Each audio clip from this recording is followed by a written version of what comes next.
Remue ménage. Remue ménage.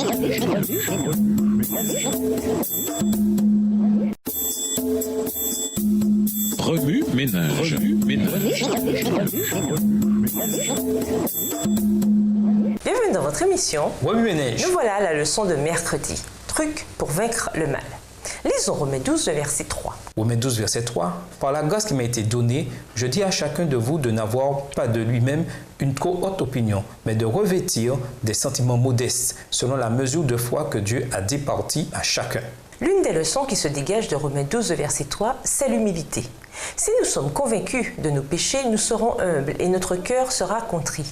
Dans la version King James de la Bible, le mot humilité est mentionné 7 fois.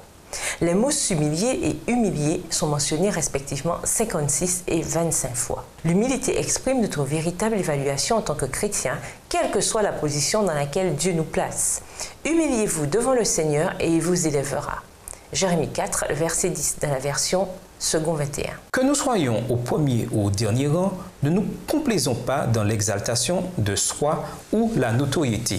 Considérons plutôt que nous sommes vides et invitons le Christ à remplir ce vide.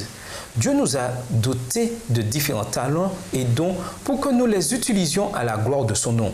Si nous sommes humbles, nous reconnaîtrons que notre personne et tout ce que nous possédons appartiennent à Dieu. Ce faisant, nous acquérons cette beauté intérieure et cette bravoure de l'âme qui chérissent le progrès spirituel. Certains obstacles nous barrent le chemin de l'humilité. L'un d'eux, c'est l'orgueil. Lorsque nous avons une trop haute opinion de nous-mêmes, c'en est fait de l'humilité.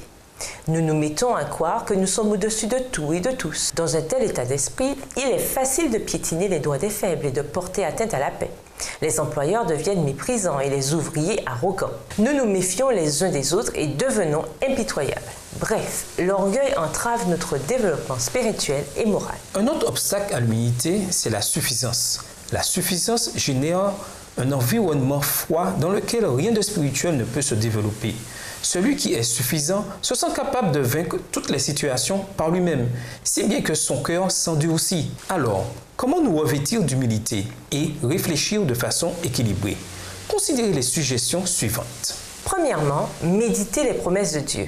Alors que nous communions avec le Christ, il remplira notre cœur de sa présence et nous conduira vers la connaissance, la justice et l'amour. En méditant la puissance et l'amour de Dieu, on élimine la jalousie, la vantardise, l'orgueil, la confiance exagérée en soi et la suffisance. C'est en pensant à Dieu que l'on apprend à être humble. Deuxièmement, considérez le corps social. Le corps social, c'est la communauté à laquelle nous appartenons. Nous avons tous besoin les uns des autres pour travailler efficacement. Aucune personne, aucune classe ne peut fonctionner toute seule. Travailler ensemble pour le Christ est un moyen de le refléter en tant qu'Église ou que communauté. Troisièmement, considérez vos dons comme venant de Dieu. Reconnaissez les dons que Dieu vous a accordés. Ce faisant, vous vous soumettrez vous-même à une puissance plus élevée que vous, ce qui produira en vous l'humilité. Humiliez-vous donc sous la puissante main de Dieu, afin qu'il vous élève au moment voulu. 1 Pierre 5, le verset 6. Remue ménage. En quoi le fait de revêtir l'humilité nous aide-t-il à combattre le mal? En tant qu'Église, comment pouvons-nous demeurer humbles devant Dieu? Quels sont les fruits de l'humilité? Au revoir. Et à demain si Dieu veut. Remue ménage. Remue ménage.